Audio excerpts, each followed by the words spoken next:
Welcome back to Smoky Ribs. I'm Russ Jones. I just took a shot to the eyes, big blast of smoke. I got the offset smoker right here beside me. The Lone Star Grill's offset. And today what I'm doing for you is ribeye steaks, but I'm going to be showing you an ancient method that I recently seen on a Pit Master X show from Roel. And this thing really intrigued me, and I started researching it just like he did. It comes out of medieval times of France, Scandinavian countries, Nordic countries, and it's something that I'm really glad I watched. And I just had to have the tool that we're going to do this with. I'm going to show you all that in this video, and it is raining, and so we're going to try to work in between rain and make this video a success. Hope you enjoy it. We're going to get started right after this.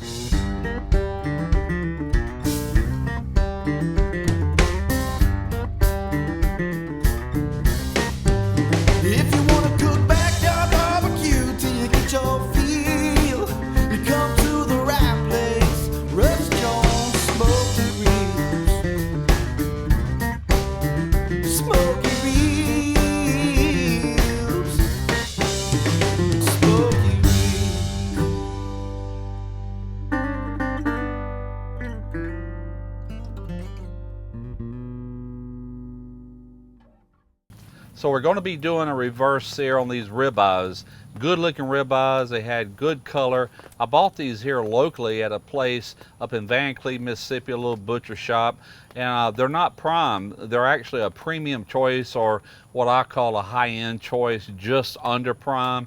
And that's what I was wanting for this cook because of the basting, the fire basting method I'm going to use. I didn't want that extra fat because you'll see it's coming up.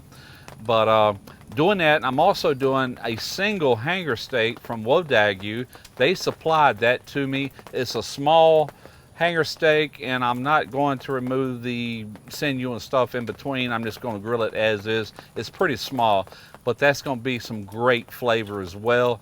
We're getting ready to get started with the reverse sear, and on the hanger steak, I'm just going to sear it both sides. We're not going to do a reverse sear. It's not really thick enough to do that with, so we're just going to cook it over a hot grill. So here's what I'm working with. These are the ribeyes. This is a premium choice, a high-end choice, and it looks really good. This is like a bottom end prime, actually, just maybe a tad under that. And that's what we're working with. 24 hours ago, I did a salt brine on these with a heavy sea salt that comes out of Brazil. So I'm gonna open this pit up.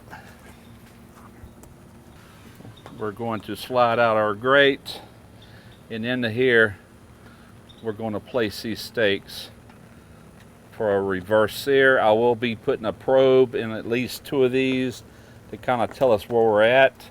When I hit about 118 to 120, they'll be coming off. We're going to put this boot in right up here.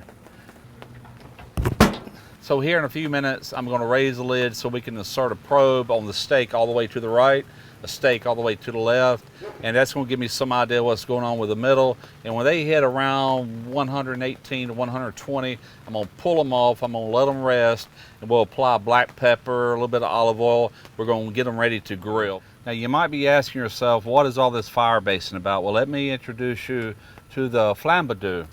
It's like a funnel. It's small on one end, big on the other end.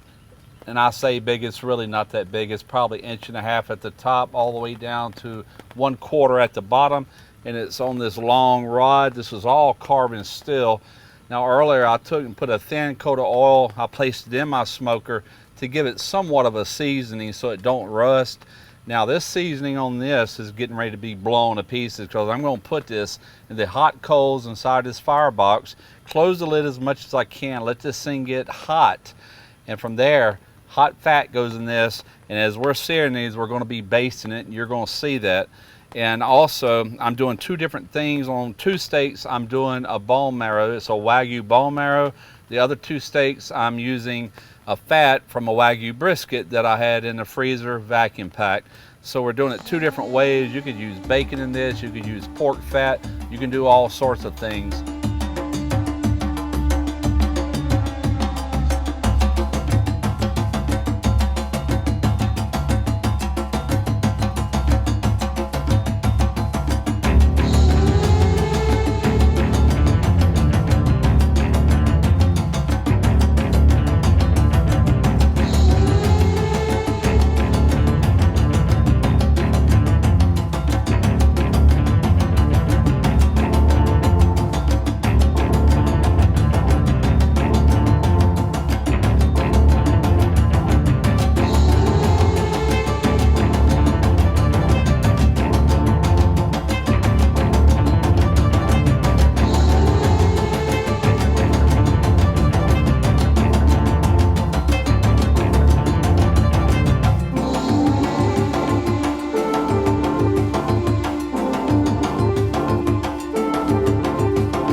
I tell you what, we have fought with rain on and off all day. Nothing has really turned out like I want it to.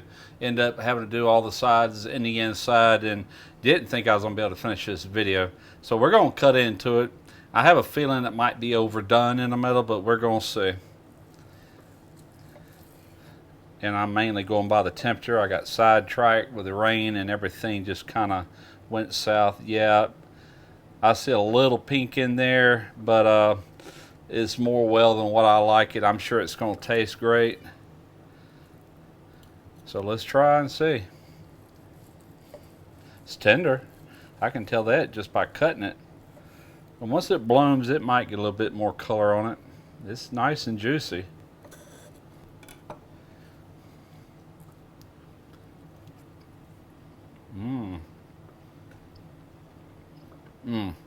Really juicy, really tender for choice, high-end choice. So the flambadoo, that was a really cool tool. I got to get used to it. It should have been more cherry red when I first started. It will ignite instantly, and just the fat burning will keep it hot. And I noticed it runs out of fuel quick, so keep your fuel handy. When I mean fuel, I mean strips of fat, bone marrow, bacon, whatever you're using, and have that at room temperature. Don't let it go in there cold, because it's going to instantly cool it off. Very, very cool trick, and I can tell the flavor in this. I'm not even sure which one this is. I did bone marrow on 2 of them, and I did the, I think it was the Wagyu brisket fat. Yeah, that's what it was. I did that on 2 of them, as well as the little Wagyu hanger steak. So the hanger steaks for my camera guy, he wants that, and everybody's getting ready to eat. I'll make a thumbnail of the sides going with this, and hopefully next time it'll be a whole lot better day. I hope you enjoyed the video. Until next time, smoke your ribs.